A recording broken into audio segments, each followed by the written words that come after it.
I'm Sarah Augustine, the Executive Director and co-founder of the Coalition to Dismantle the Doctrine of Discovery. Our society now faces the stark consequences of ecological overshoot, including climate change. Many of us from Christian traditions wish to resist systems of power in a proactive way, but we most often participate in performative actions rather than engaging in systems change. Many of us do not know how to approach systems change. Indigenous peoples have successfully lived sustainably within their ecosystems because they've built systems designed to do this.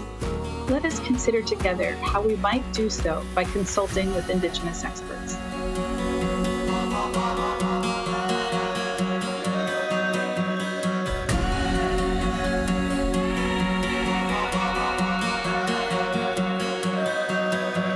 Well, welcome, Sophie Pierre. It is such a pleasure to have you with us this evening. I want to just take a moment to introduce Sophie Pierre. Sophie Pierre served her community of Aqam, the St. Mary's Indian band of the Ktunaxa Nation, for 30 years, 26 as elected chief, and for 25 years was the administrator of the Ktunaxa Kinbasket Tribal Council, now the Ktunaxa National Council. Sophie was recognized with the Order of Canada in 2016, the Order of British Columbia in 2002, and the National Aboriginal Achievement Award in the business category in 2003. Sophie Pierre was appointed Chief Commissioner of the BC Treaty Commission from April 2009 to 2015 by agreement of the governments of Canada and British Columbia and the First Nations Summit. Since her retirement in 2015, Sophie has been appointed to various foundations, including the Pierre Elliott Trudeau Foundation as a mentor to the BC Achievement Foundation, the Vancouver Foundation, and the BC Parks Foundation. Sophie's commitment to good governance, accountability, and leadership has been recognized by 3 honorary degrees from Simon Fraser University, University of British Columbia, and University of Canada West. Sophie, a mother of 3 and grandmother of 5, now spends much of her time as an elder advisor to her community of Aqam and to the Ktunaxa Nation. As a fluent speaker of Ktunaxa language, her commitment to the responsibility of passing on traditional knowledge remains her lifetime goal. Welcome, Sophie. We're so pleased to have you here with us, a national leader and elder. Thank you for choosing to be here with us this evening. Thank you very much, Sarah. Thank you for this opportunity. I'm really looking forward to our discussion this evening. It's been a real honor to get to know you a little bit, and all the conversations that we've had to date have been really interesting, and so I'm looking forward to our discussion. So, Sophie, the question that we're holding together is this question of how we could change course as an entire society. And so one of the things that I've noticed is that our society is really based upon the preference for self-interest and pursuing self-interest at the expense of all other interests. Yeah. So if we think about this in economic terms, capitalism as it was defined by Adam Smith was really an opportunity for governments to remove all barriers to individuals seeking their own individual interest with the purpose of making a profit. So as we hold this question, we're really asking ourselves, what else could the basis of a society be? What other values or priorities could we prioritize instead? And Sophie, I have reached out to you because of your leadership and wisdom over many decades as a leader of your people, coming from the point of view of the cosmology of your people And so I'm wondering if you'd be willing to share with us what else might a society be based upon? One of the challenges that we face as young people graduate from university is often people who are raised in a paradigm don't even know how to look outside that paradigm. Yeah. That's really why we are reaching out to leaders who are successful in creating community with a different logic. So, Sophie, that's a lot of words. I wonder if we could just start there. What are your Sure. thoughts? Yes, sure. Thank you. Thank you for that question. And yes, it is one that I guess is it's overall it shares as human beings we share that this idea that we have come to embrace that the individual, the human being, is supreme. That is the only type of life that is really is what counts.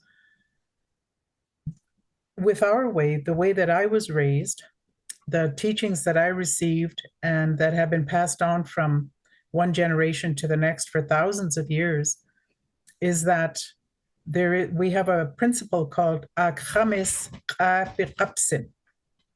And what that means is the spirit of all living things. So we as humans are part of that. But so is every tree, every stone, every river, the air, the mountains, like everything has life. All the animals and plants, of course, all of that has life. And one life is no more than another. So we're very interested in our own well-being and forget that our well-being is dependent on the well-being of everything else around us.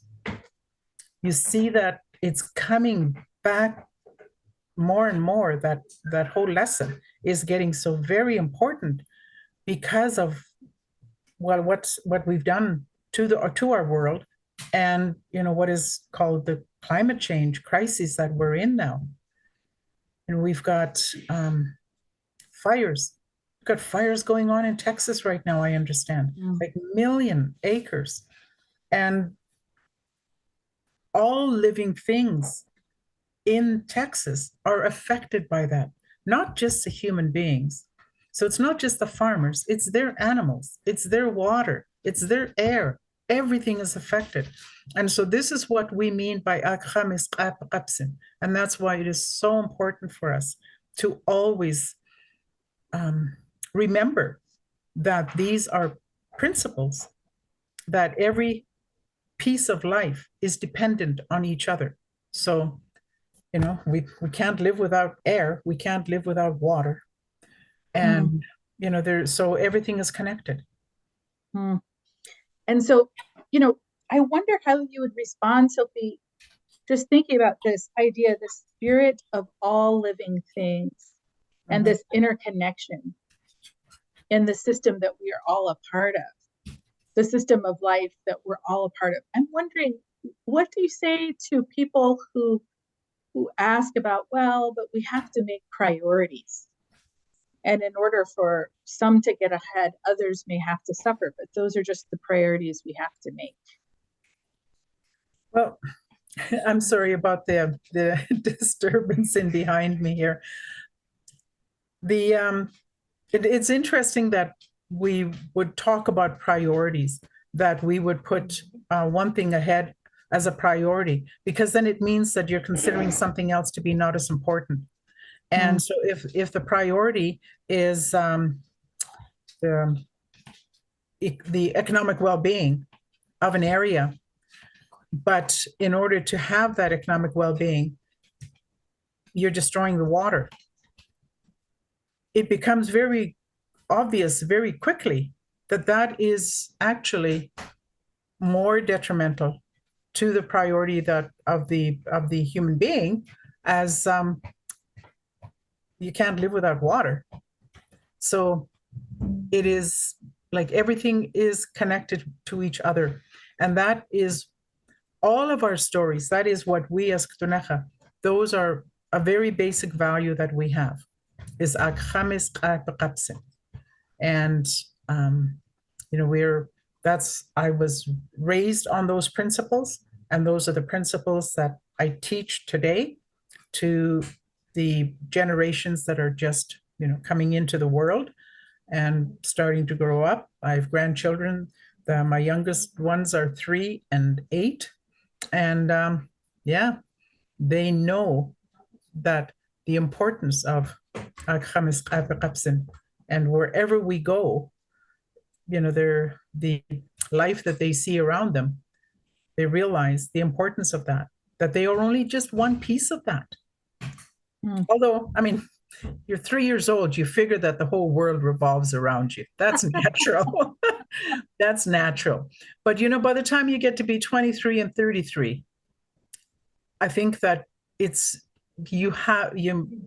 just as a human being, that you may be the center of somebody's life, your own, but you're not the center of the whole universe.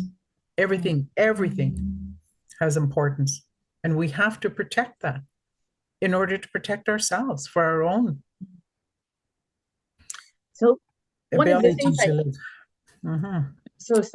one of the things that I noticed or that I heard, you didn't say it just like this, but you're not the center. I'm not the center, but also what I do is important, right? Yes. Because if I'm pursuing my self-interest at the expense of every other interest, then I am doing damage. Yes. To yourself at the end of the day. Right. Yes. Yes. Yes. Yes, you're doing damage to the environment around you, but at the end of the day, it's you that's going to be affected by that, and all future generations, all your grandchildren, great-grandchildren, they're going to be affected by what you're doing today, because you've determined that, whatever your beliefs are, your values, that they're more important than anything else around you. Trees don't believe that. Trees know. And water, fish, they're it's just a different belief system. And so you are not the center, and everything you do matters, and you're accountable. Absolutely. You're accountable. I think first and foremost, you're accountable to the Creator that has put you on this planet. You're accountable to yourself and to your family, to your future generations. You want to be able to leave a planet. I know that, deep in, I think, most people's heart is that they want to leave the planet as a place that their future generations are going to enjoy. I can't believe that anyone, any grandparent of, from anywhere in the planet is saying, well, I really don't care. I don't care what kind of planet I leave for my great-grandchildren. Just doesn't make sense. So how, Sophie, one of the things that you are well known for in your country of Canada, and, I know your reputation for being a leader in economic development. So can you tell us a little bit about how you shape an economy using the spirit of all living things as the foundation? Well, first of all, is that it's ingrained. It's very much there. You're always saying it. We know that, and all of our discussions, all of our agreements that we have, with various forestry companies, mining companies, they use those words. So the industry that we deal with, and this has taken a lifetime to get to that point. I am really proud of our people that when they're sitting down and having negotiations, that there are certain Ktunaxa words that have great meaning for us.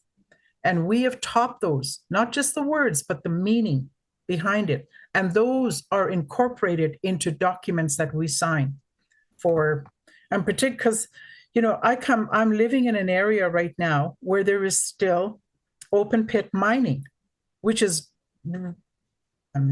talk about being detrimental to the planet. Not only the mining, the destruction of our mountains here. And the elders, I was just in a meeting this afternoon where one of the elders was talking about that. Some days he makes it a point to sit and count the railway cars that go by. Like he drives out on the highway and he finds a place where he can see it and he counts them as they go by. And then he brings it up again at our various meetings like he did today. I saw 150 cars of my mountains being shipped out of here. This is wrong. So there's that continued dialogue, and that's a kind of teaching that carries on from from my generation to the people that are working for the nation now, the younger generation, and then it carries on to the children.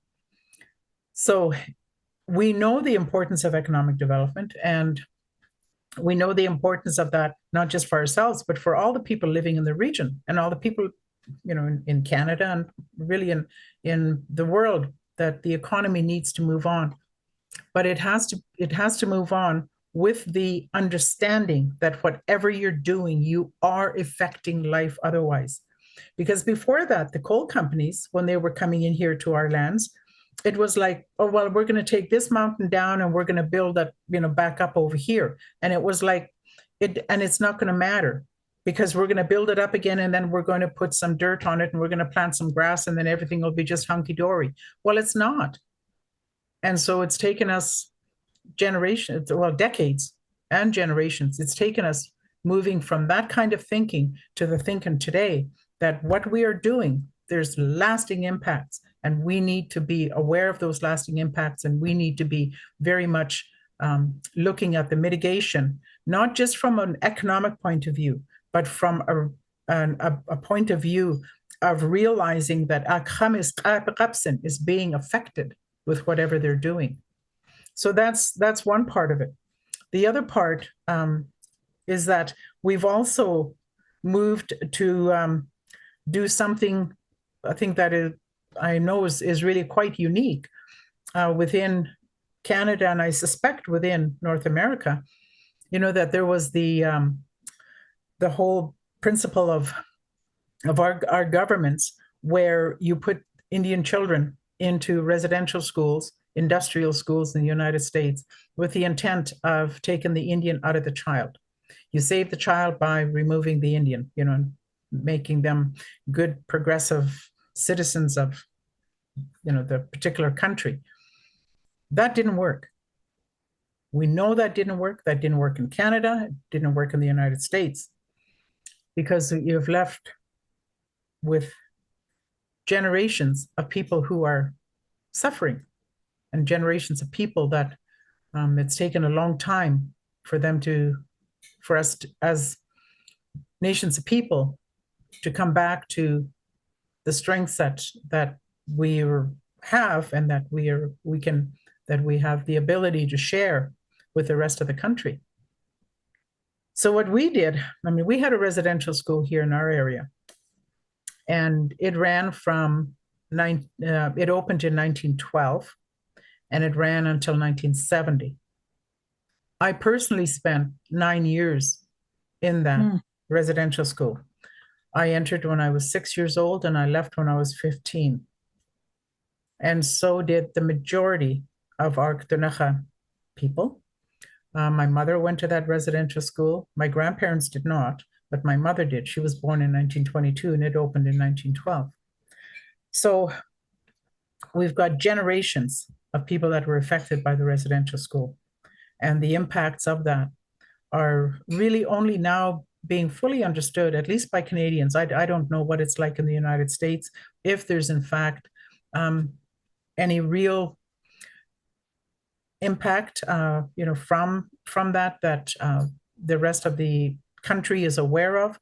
Certainly the impacts are there within the Indigenous communities, within the various nations. They're still feeling that impact. Here in Canada, there was a real kind of gut-wrenching, eye-opening for Canadians when in 2021, I believe it was, there there was 215 unmarked graves that were discovered at a former residential school here in British Columbia. Now, there was a lot of Canadians saying, "Oh my God, like, how can this happen? You know, why didn't we know about this?" Well, the fact of the matter is that the information has always been there. It's just that nobody paid any attention to it. Nobody wanted to believe it. It was just this whole kind of impression of, oh well, you know, they're always complaining. You know, Yep. there's always something. You know, there's always something about the Indigenous people. You know, they're on Indian reserves, and there's all these lands, and you know, they're not doing anything with it. Now, like, there's just a litany of false interpretations that Canadians have about the Indigenous people that are their neighbors. They don't consider them to be their neighbors, but they are. They live right next door. They live within our homelands. So yeah, there was this really harsh awakening for Canadians when they all of a sudden discovered that there really was something here. There was something that they needed to be paying attention to. And in fact, there had been many studies. There were the Truth and Reconciliation report had come out in 2015, and there was a whole volume. There was, I forget now how many, I think there were 5 volumes in the report, and there was a whole volume that had been reserved for the story of residential schools. And there's always been all kinds of proof that there were multiple children that died in those buildings. So that's the background. So our school, as I mentioned, shut down in 1970. It was run by the Catholic Church, and it was the Oblates of Mary Immaculate, were the order of the priests and brothers that were responsible for the operation of that school. And when the school was shut down, the Oblates made a deal with the federal government that they were prepared to turn the building and 327 acres over to the 5 Indian reserves here in the Kootenay area, and that they were prepared to turn it over to the federal government if the federal government then would turn it over to the 5 Indian reserves as part of our reserves, as another reserve, as another Indian reserve. So that was done. There were the leaders at the time were very pleased with that decision, but it didn't take very long to realize that, in fact, what we had was a huge white elephant, because this is a huge building. It takes a lot of money to keep the lights on and the water running, especially here in the Rocky Mountains. You know, I didn't really talk about just where I am, but we're in the Rocky Mountains, so you know it gets pretty cold in the wintertime.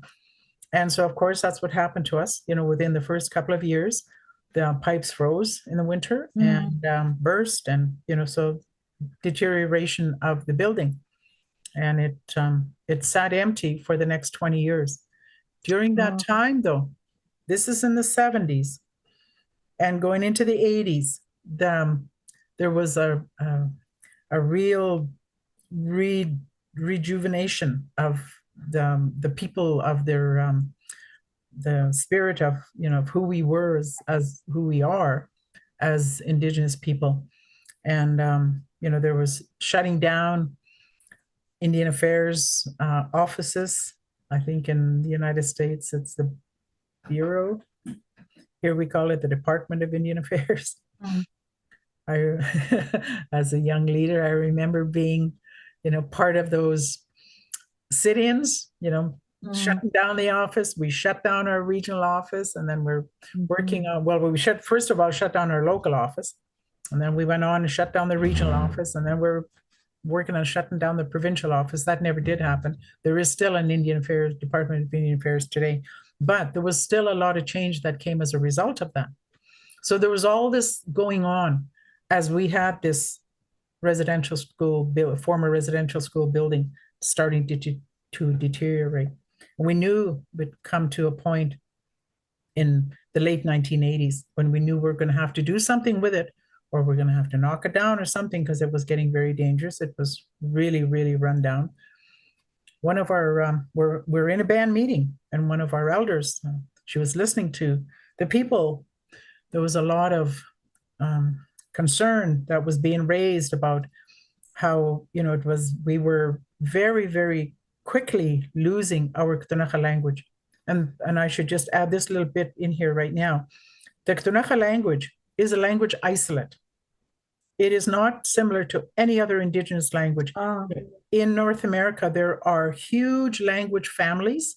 There's the Dene language. It's all up and down. You have it right from northern British Columbia into the Northwest Territories, all the way down into the very southern states in Arizona. So there are these, and there's the Athabascan language, there's the Salish languages. Like, they're just huge language families.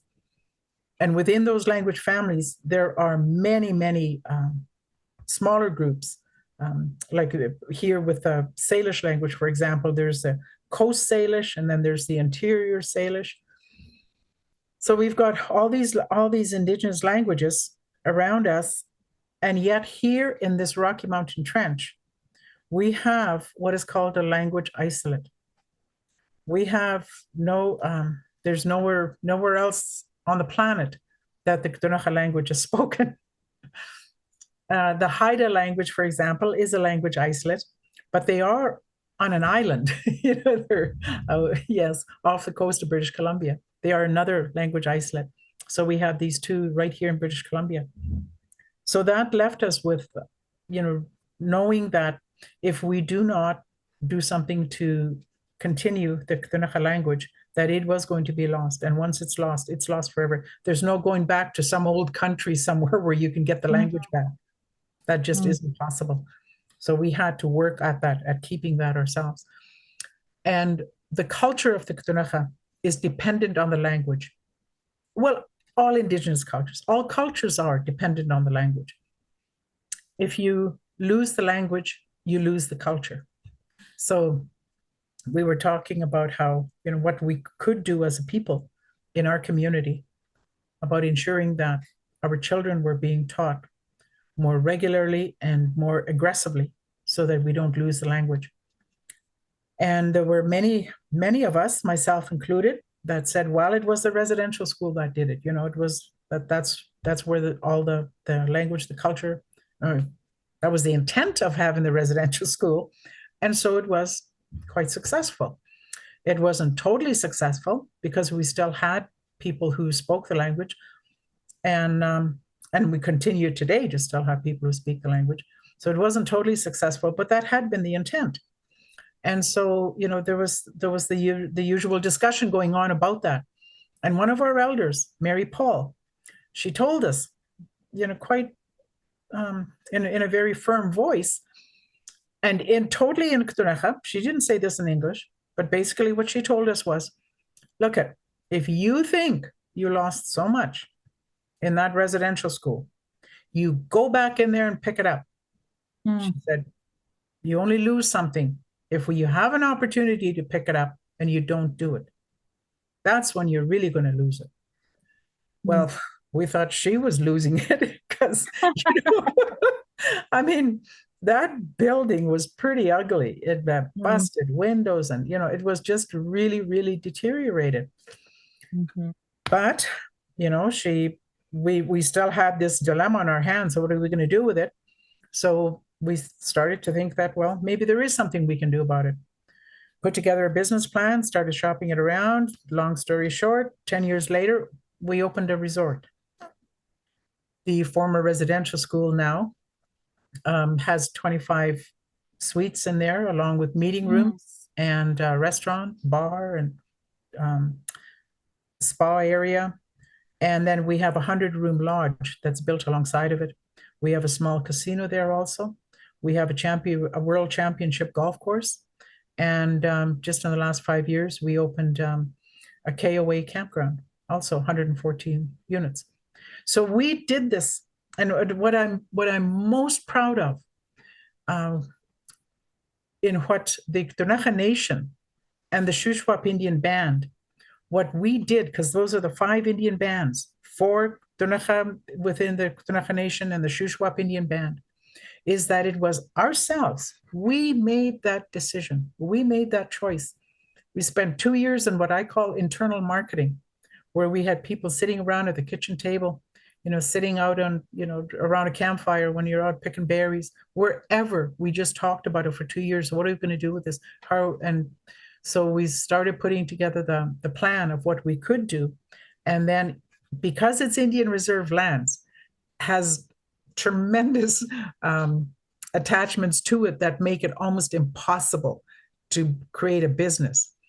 So because it's Indian Reserve lands, one of the restrictions or one of the conditions from the Department of Indian Affairs was that we had to hold 5 referenda, and every community had to agree.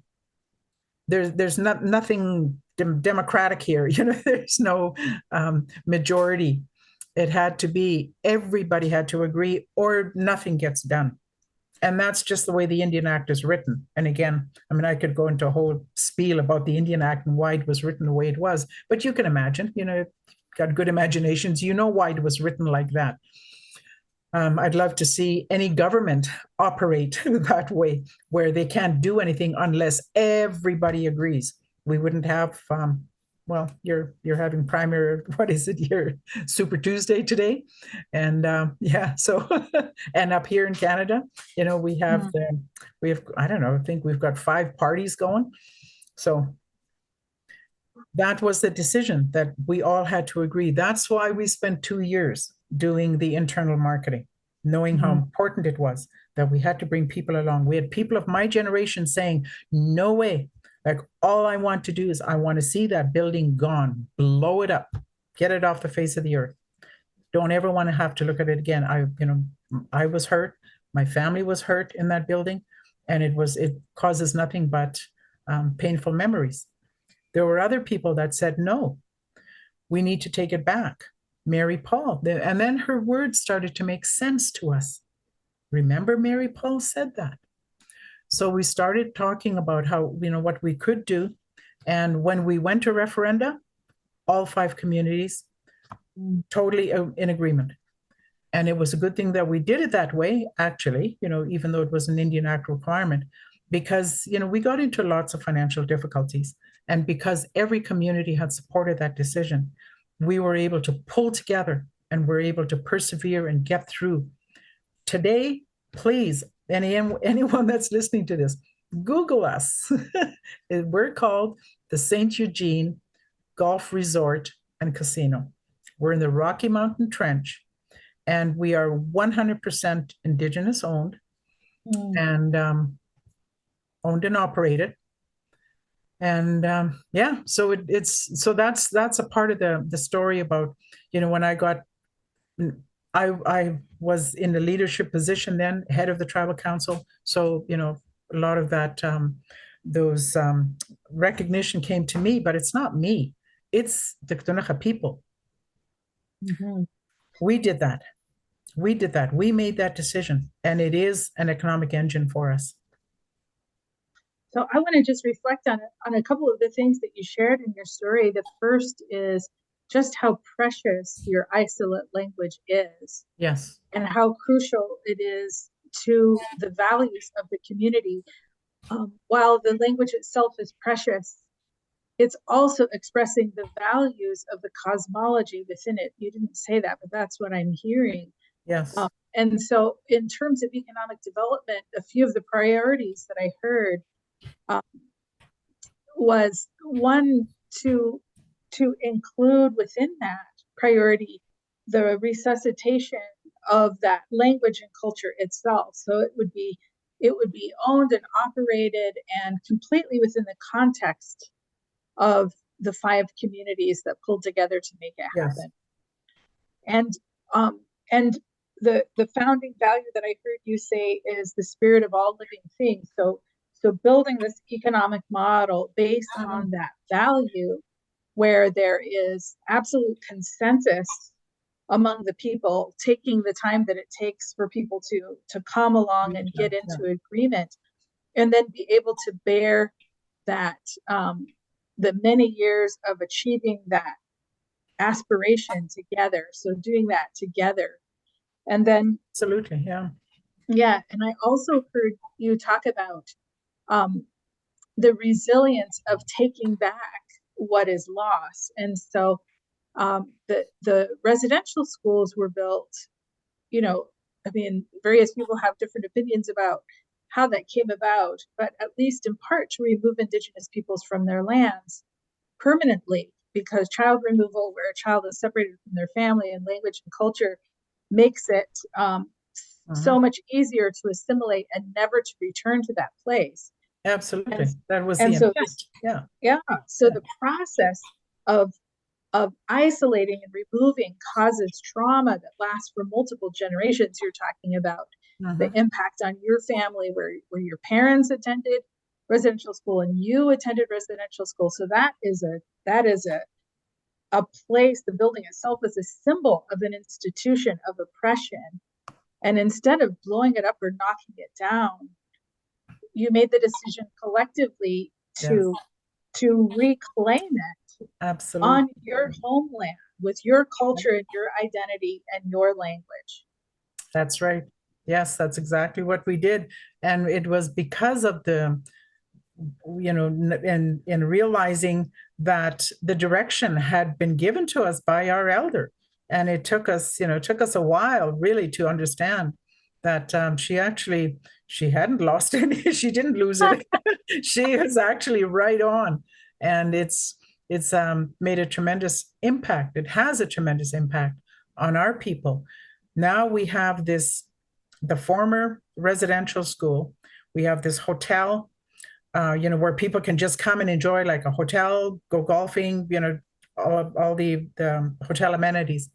But we also have within that the opportunity for talking about truth and reconciliation. And so we've very much taken advantage of that. And again, there's also an economic part of that. The industry, they're paying, they're a lot of money in order to learn what it is that they need to know about working with Indigenous people across Canada. And when they start talking about residential schools, well, here they can come to where the former building is still there. We've got in the hallways, we've got pictures of what it was like when it was a residential school. In fact, there's a picture of me at my first communion when I was 7 years old. Oh, that's something. And so we've got all of that. We've maintained that, but then it's very much a 2024 hotel. It's a going concern, and we're taking advantage of being in a position where we can provide public education, and we've got schools that'll every year there's many schools. They come in from Alberta, they come in from different parts of British Columbia. We've not yet had any schools come in from Idaho or Montana, which are the two states that are right across the border from us. However, there's something that we can be working on next. Oh yeah, you bet. And so I guess the question in my mind is, in this economic model of collaboration, of inclusion, of holding the spirit of all living things, where is the calculus of winners and losers? How does that zero sum, some people win, other people lose, come into it? Well, actually, nobody ever totally wins or totally loses. If somebody is a winner, they're a winner in a speck of time, and then things change. So this idea that there has to be winners and losers, there has to be, when you keep in mind that you're just a speck and with amongst all living things, then the fact that you may have won, I think you should understand, anybody that really thinks about just where they're at in life, is that you're not always a winner. If you're winning and somebody else is losing, their loss is going to be a burden that you have to bear because it's going to affect. I mean, look at the homeless situation we have. We have an incredible homeless situation in Canada.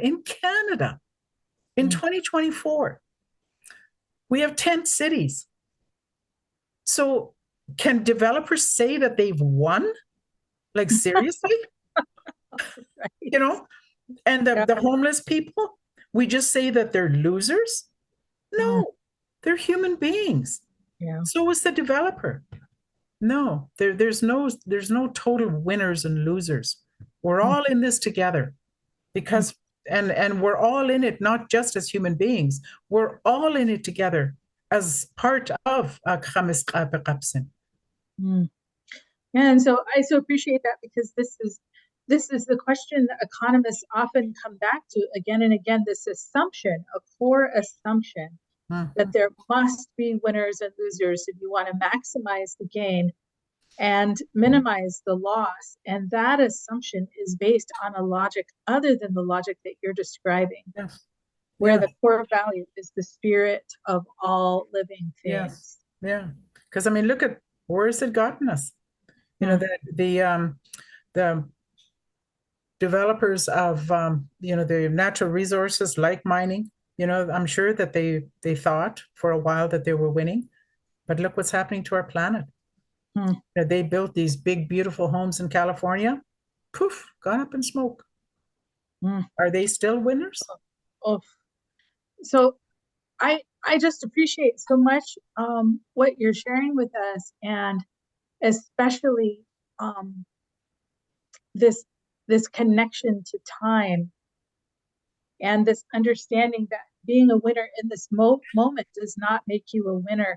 And I guess I'm just thinking about the process of this development program you created with the residential school.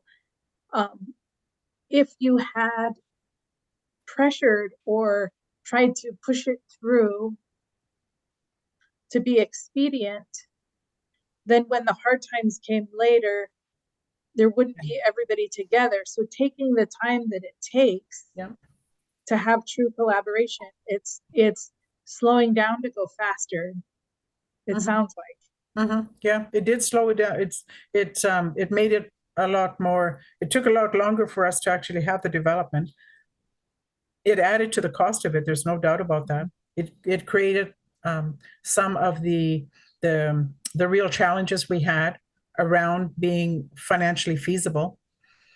But at the end of the day, the fact that we did do it this way kept us so that we were resilient. We did persevere. We didn't just say, oh, okay, well, this is going to be too much, and sell it to the first developer that came along. That there was no. I'm really proud of our people because there were many opportunities that we could have just sold it to some company offshore, and there we go. So you sell it to a developer, and then they are on your land, owning your land once again in your homeland. That's right. And just re-traumatizing with that very same spot. Yeah, literally on my doorstep, because I look across. When I look out the window, I can see the resort from where I am. It's across the river from me. And that's how close I was as a child to my home, and I could not go home. Oh. So I could go into the dormitories and the top floor and look across and see my home. If my mother came to church on Sunday, we could visit for a little while. And that was it. So I got to come home, though, every summer for 2 months. Spent a lot of time with my grandmother, my mother, and that's how I was able to maintain the language. I don't know how, like it's only 2 months out of 10 for all those years, but I'm really grateful that I've been able to maintain that, because we were in meetings today with the elders, as I said, with our lands division, and having this discussion, and much of it goes back to our understanding of our cultural values is so much around our language. Like there's so many, just the way that we describe things. There's Aqam, and then there's also Aqam means the natural law, and the protection of natural law, and our covenant with natural law. Our creation story is built around that we made a covenant in order for us to be here as human beings. With whom did you make a covenant? With the Creator. The Creator the Creator has the power, the overall, like God kind of idea. What I learned for many years in the Bible, with the Catholic teachings, etc. And really, we've got the same beliefs that that there is a Creator, and the covenant that we made at the time that human beings were brought to the earth, that the Creator brought human beings to the earth, the animals had to agree, because it was their world. They had to agree. The Creator said that these human beings are coming. And so the animals were talking about how they are either going to help the human being, they're going to just stay away from human beings at all. They don't want any interaction, or it's going to be a little bit of both. They will be around and they will help, but they're not going to actually live with the human being. So, yeah. So it's a very the creation story is a very long story, but right. There's the Reader's Digest and the the little excerpts, little versions that we share at the resort with all school children that come through, for example. And right now, I'm really, again, very proud of what we've been able to do, and that I know that right within our own school district, the local school district, there isn't a child that has been in school for the last 20 years that does not know the Ktunaxa creation story. And they tell their parents, and as they're driving, they talk about the Rocky Mountains. That's the body of the giant. That's Natmuktzin. That's laying there. His feet are in the north and his head is in the south. So that's. Oh, I appreciate that so much. And myself, I was the child of a lost bird. So my father was removed at birth. And so I came to my culture as an adult, came back to my culture as an adult. But my own child, then I tell the stories of our people at breakfast every single morning, 7 days a week. And we talk about what they mean. What can it mean? What's the moral of this one? Yes. Every one that I've learned and know, and everything that I've written down, I share with my child in the very same way, to say, hey, this cosmology is the map of your soul, and we have to guard it and protect it, because it's the story of our people. It's what we understand of reality.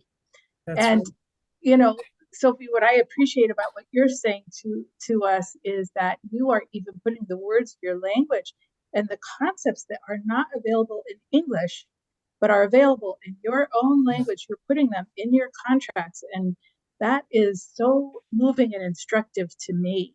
My child and I are now struggling to learn our first words of our own language, which is Tewa, the Tewa language, by elders. And it's not an easy thing to do, because there's no dictionary you can just go buy on eBay or something. Okay. You so have is it written? Is it written? It is written. It is written, but it's not available. You can't find it. Right. I wish that we could, but we have elders who are willing to help us. So I so appreciate the value of not everything is translatable. There are specific words that contain knowledge and understanding that is not available. And so I appreciate that. Yes. Well, Sophie, I want to thank you for your time with us, and I would like to now, if you're willing. We're not finished already, are we? I just got started. Oh, well, keep going. I'm just teasing you. Well, sure. And so, I've always really enjoyed the discussions that we've had, and so I can bring this a half a dozen different ways and would love to, but recognizing our time. Well, I'd like to invite our listeners now to turn on your camera if you wish, and I wonder if there are questions that you would like, or just comments or things that you would like to share. Wow. Hi, everybody. Hi. So does anyone have any questions or anything you'd like to discuss a little more? Cass, I see your hand, and then Melissa, I see you. Yeah, just like picking up on that language, and also thank you so much for taking your time to talk with us. It's been very illuminating and appreciated so much. But yeah, on the language train, and you talked about like, you know, teaching to like the people that you're making contracts with some of these meanings and words in your language. And I was curious if you could, or if you had any experience that you would like to share with that in terms of like, what was that process like? Like, what did people struggle to understand? And, you know, how did these folks who don't come from that background, like come into an understanding of a different way of thinking? There's been a lot of changes that have happened over the last 2-3 decades. It wasn't like this at all when I started. I was first elected in 1978, and you know, at that point, there, like I mentioned, there was, you know, a lot of this change going on, and you know, a lot of fighting really is really what it was. You know, we were opposed to everything going on, where, you know, any kind of particularly resource development, because we are in the Rocky Mountain Trench, so you know that the majority of the economic activity within the region is around resource extraction. So there was a lot of opposition, and it took like just ourselves fighting and working towards the recognition of our nation, of the Ktunaxa, here in our homelands. And it took at least 2 decades for us to bring the governments to the point where there was an acceptance. It also, I mean, quite frankly, they didn't just have a, you know, what is that, a moment that, is it, oh, I don't know. I was going to make a biblical reference, but I can't remember it, so I won't. But you know, that moment of, you know, mind being blown open. It wasn't like that. It was a lot of the Indigenous people throughout Canada, and particularly here in British Columbia. I think something that's really important to understand is that in British Columbia, there are no treaties. The rest of Canada has many treaties with the governments. Now, those were historical treaties. Those were treaties of, you know, peace and friendship type of treaties, which of course the governments then interpreted to mean the taking of land. That's also what was their understanding, not, and very different from what the Indigenous people's understanding was. By the time, you know, I mean, kind of maybe in a less respectful way, the way that we describe it is, by the time that the settlers reached British Columbia, there was enough of them that they didn't have to worry about us, so they didn't even bother with making treaties for peace and friendship. Like, so I guess we started out without any intent of peace and friendship in British Columbia, but we have it now, so it's okay. But yeah, so we ended up, I mean, like, by people right now, we have no treaties. We have an extension of one of the treaties from Alberta that comes into northern British Columbia, and then we have the lands where our legislative assembly sits. That is also under treaty, but the rest of it is not. So, you know, there was, you know, the court cases.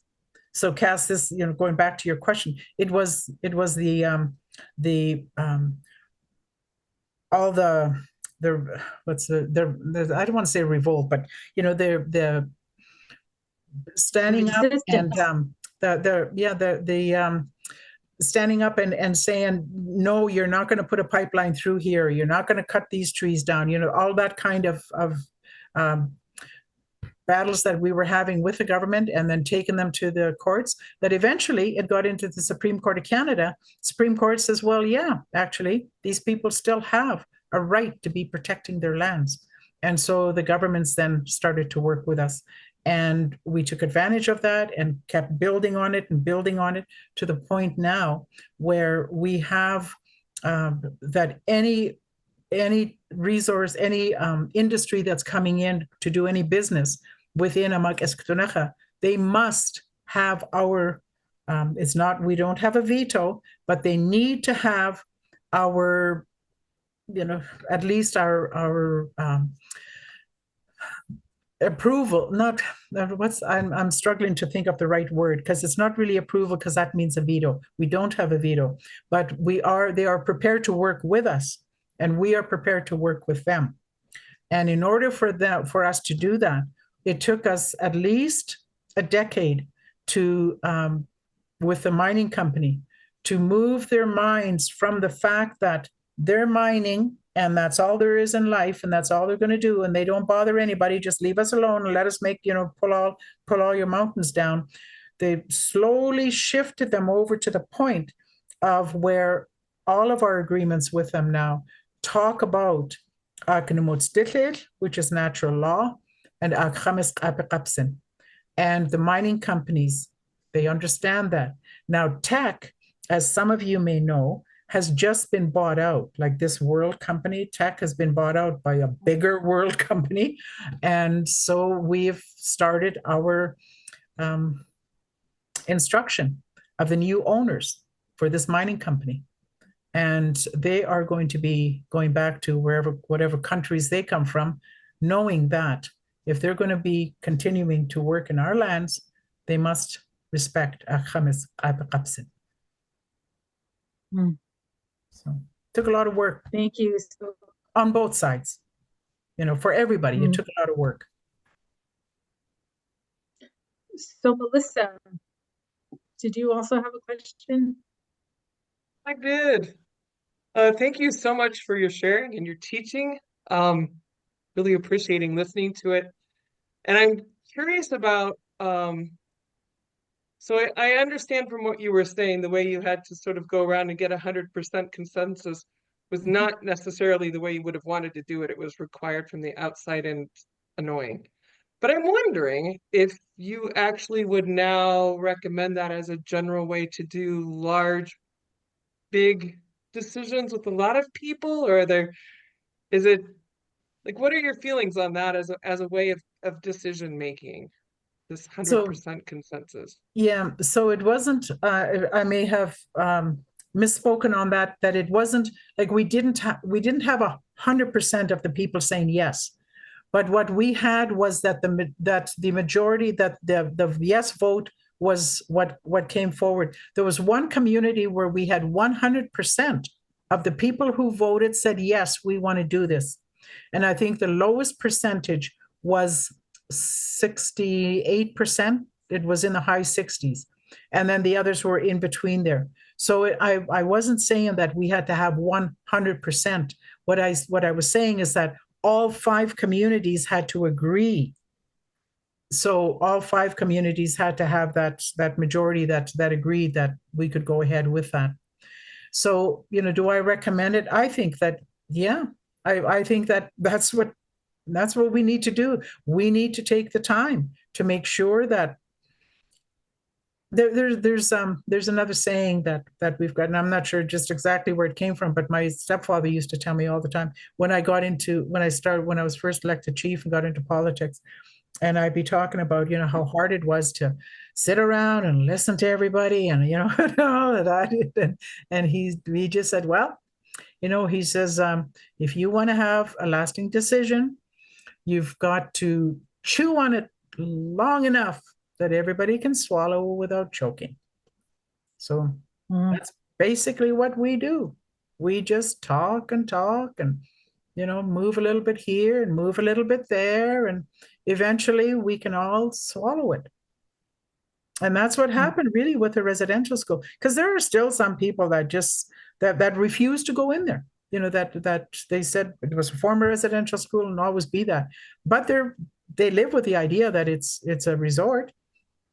They've got family members working there, so yeah. Other questions?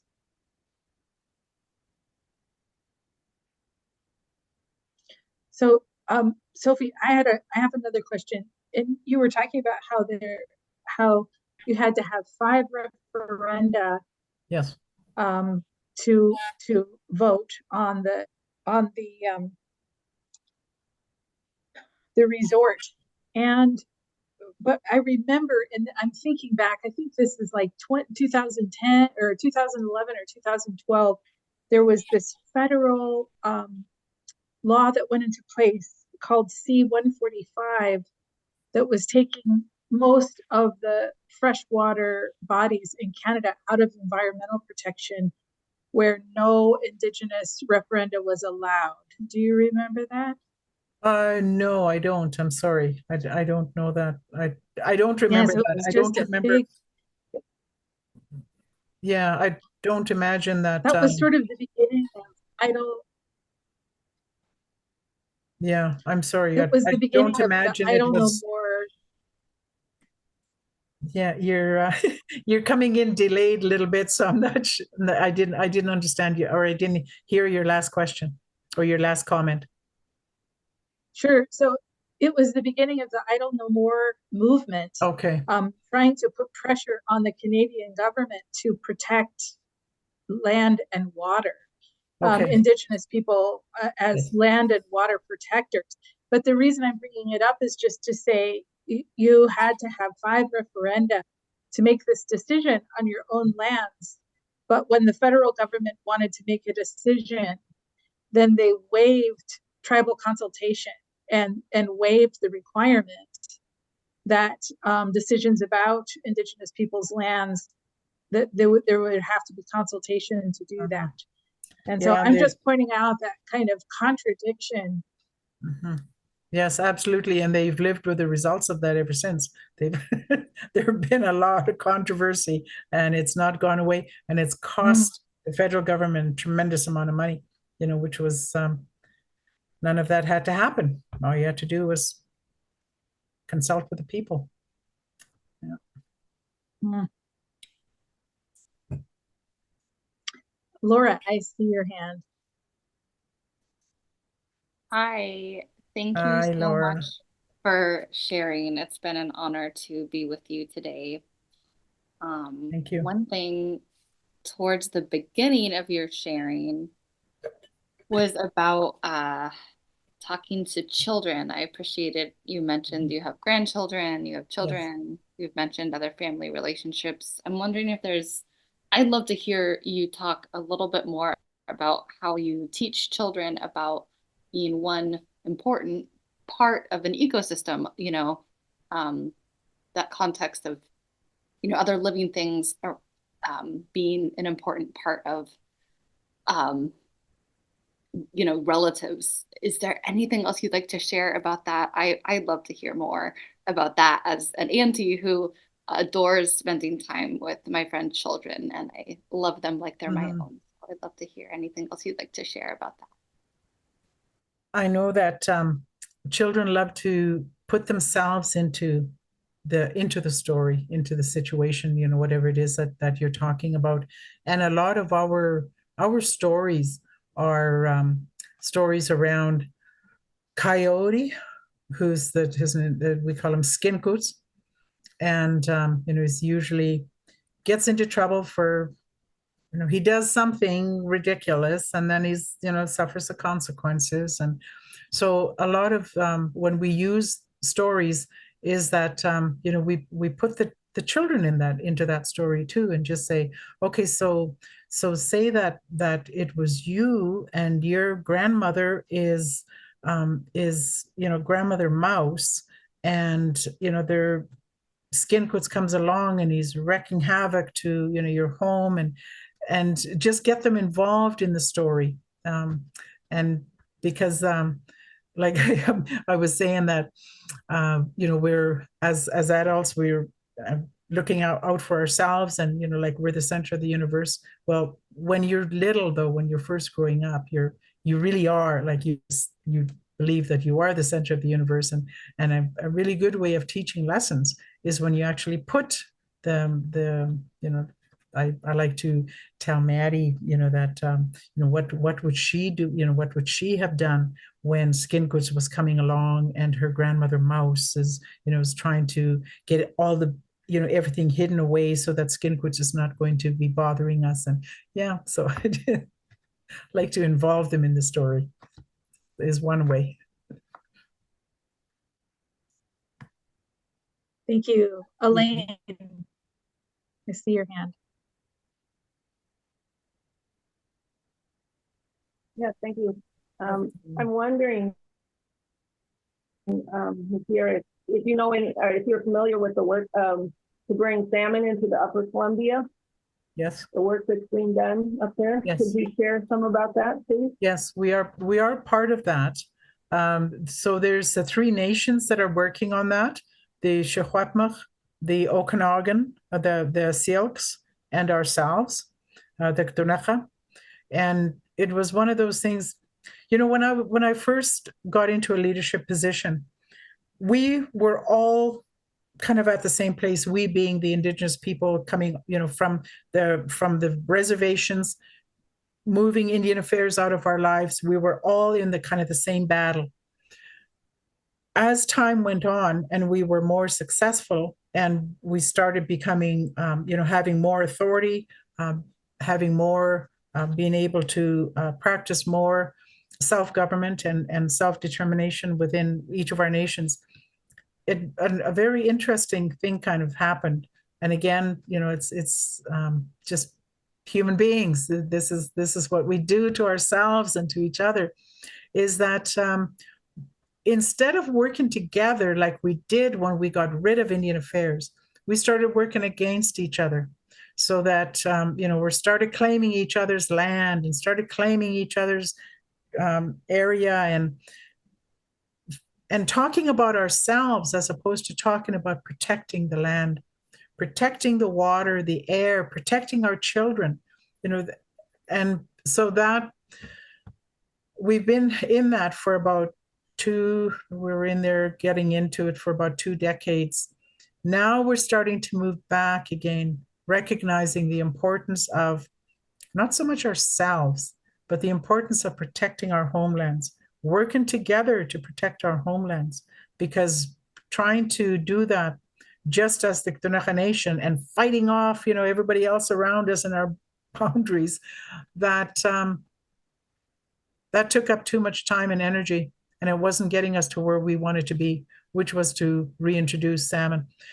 The Columbia River starts as a little trickle out of Nalmuqtsim, out of the Rocky Mountains, right above Gisknook, which is Columbia Lake area, where Windermere, there's Columbia Lake area. Anyway, it just starts out as a little stream coming out of the mountains, and then it turns into this humongous river because it's fed by so many creeks and other streams and rivers, and feeds it all in. And by the time you get out to the coast, you just have this mighty Columbia River.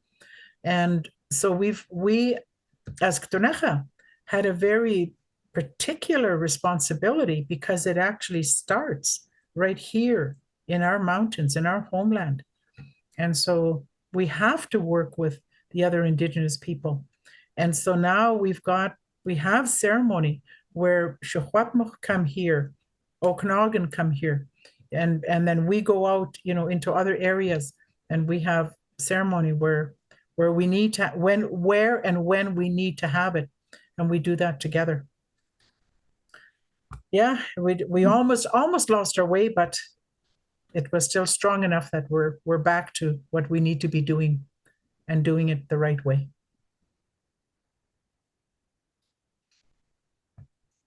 So, Sophie, I'm really hearing about this. The underlying value is the spirit of all living things, like working together for that protection of land and waters, and that the distraction, you didn't say this, but kind of what I heard, the distraction is really a result of the boarding school or the residential schools. We call them boarding schools here. So you have this removal and isolation from culture and language and being with your kin, And as a result of that, there's kind of, discord and disharmony and confusion.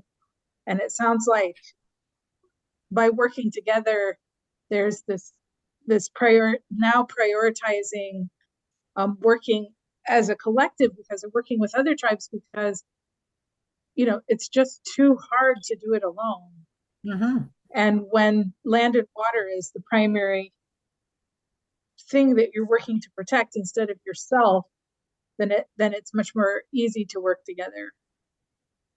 That's right. When you start thinking about what it is you're wanting to protect, it's the salmon. The salmon really they don't recognize that they're in the United States and then they come into Canada or British Columbia. According to them, they're right where they're supposed to be in the Columbia River. They were stopped from being where they're rightfully supposed to be in order for them to continue life. And we finally got it together again, because these are foundational teachings for Indigenous people everywhere. Well, really for people everywhere, if we just remove all the other stuff that kind of clouds us, that we have to protect the life of, we need to protect that fish. That fish, if you can imagine, when the dam was put in, the Cooley Dam was the main one that stopped all the fish from coming into Canada. Well, before that, the fish came all the way to the headwaters. They came all the way to our people, and our people would go. They would. We've got a word which I'm not going to be able to think of it right now, but there is a word where, when you're up in the mountains, you're hunting or you're picking berries, whatever you're doing, you look at the rose bush, and when it starts to change in a certain way, there's a word for that. Oh, I wish I could remember. Anyway, and it tells the people it's time to go down to the river because the fish are coming. Because it's seasonal, right? The bush starts to change.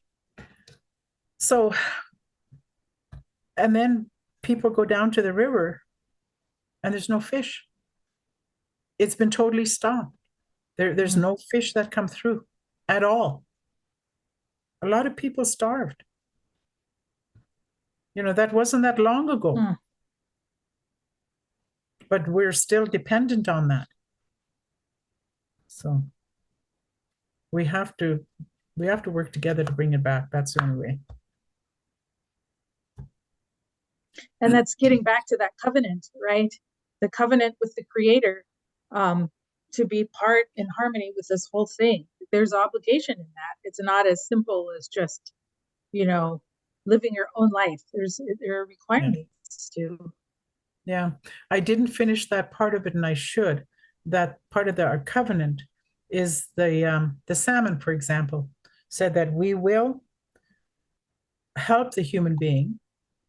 We will provide food for them, and in return, they will sing our song and respect our life. And so, yeah, when we're fishing, before you start, we have the salmon song. So it was like that for each species. Yeah. Part of the covenant. And I didn't even have a chance to talk about the grizzly bear and Qatmuk and the whole thing of going to the Supreme Court of Canada, and Supreme Court said no, they weren't going to listen to us, but the Creator was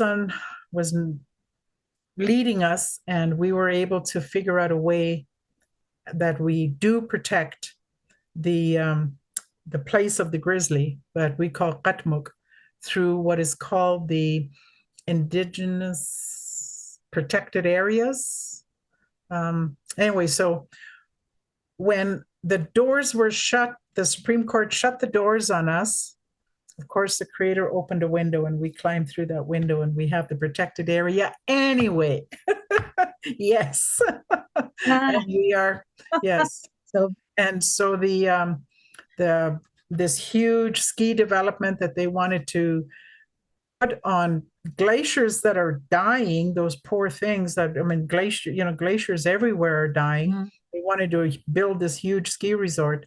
That's all gone, all gone. And we didn't win that in the Supreme Court. We won that because of the Creator. And that was just earlier this year, was it?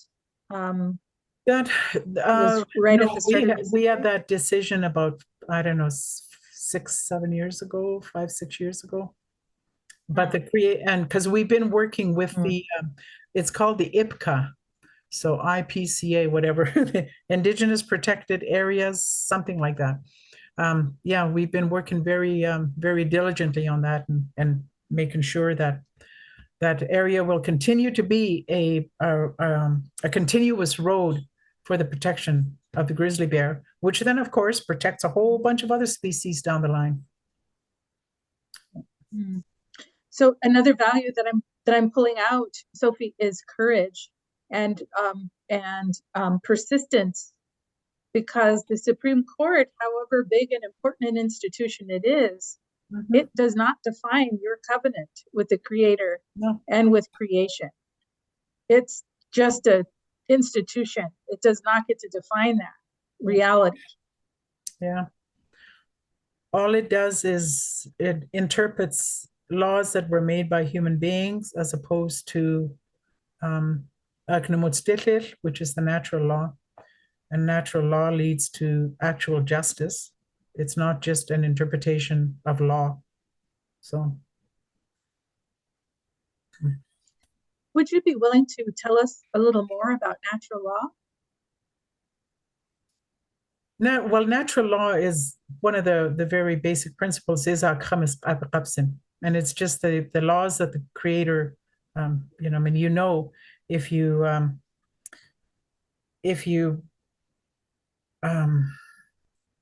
open a mine and dump your stuff into the water, it's going to affect the people down. And so natural law says you don't do that. You know, you don't dump, you don't put bad materials into water, because water is something that you cannot, even though, you know, as humans, we're always trying to dam it up and, you know, do things like that. But I mean, you know what water does? Water will go where water wants to go. And if you put your diseases into that water, it's still going to go where water's going to go. And it's going to take that disease that you introduced, and it's going to spread it so quickly. Yeah, because I mean, you know what it's like. You try and hold water back. It won't be held back very easily. That's part of that. That's what. Yeah, and so what I'm hearing from you is that it's obvious if you look and pay attention. You can know it just by looking at it. You can look at that water and know that's how water works. That's the nature of water. You don't need to have a Supreme Court interpret that for you. Yes, absolutely. Absolutely. And anyone that is living through the floodings that have gone on already, and that are coming within the next weeks, all over North America. Yeah, that is the natural law of water. And we can try and divert that and dam it up and do everything else all we want, but the natural law of water is going to go where it wants to go.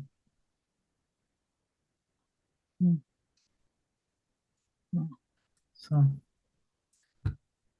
anyway, it's been lovely. There's everything I talk about, I think, oh, there's something else I want to, but we're so thankful for your time and attention. And I want to salute you as an elder and as a leader on this world. What a privilege it is to be able to breathe at the same time that you're alive. I'm so thankful for the opportunity to have been able to meet you and connect with you. And I salute you. I thank you for the gains that you've made on behalf of not only your own people as a leader of your people, but on behalf of all of us here in North America, particularly in the Pacific Northwest. And I want to thank you for being willing to share your perspective from your cosmology, understanding that we are in a learning mode and still learning how to put together a very basic vocabulary that's consistent with life. So thankful for your willingness to share with us. And so have a wonderful evening, and I look forward to staying connected, Sophie. Well, I know that we'll have many other opportunities, Sarah, you and I, and I hope that I'll have other opportunities, maybe to meet some of your other colleagues here on the call. But I do want to say that I am very, very grateful for this time that we've had this evening. I'm very grateful that you're listening to what I have to say, and because I mean these are teachings that were given to me by my mother and my grandmother, and you know, it's my responsibility to share them. So thank you very much for giving me this opportunity to share. Thank you. Thank you. Thank you, Sophie. Take care. Blessings to you Yes. and to your Yes. family. Thank you, all of you. Yes.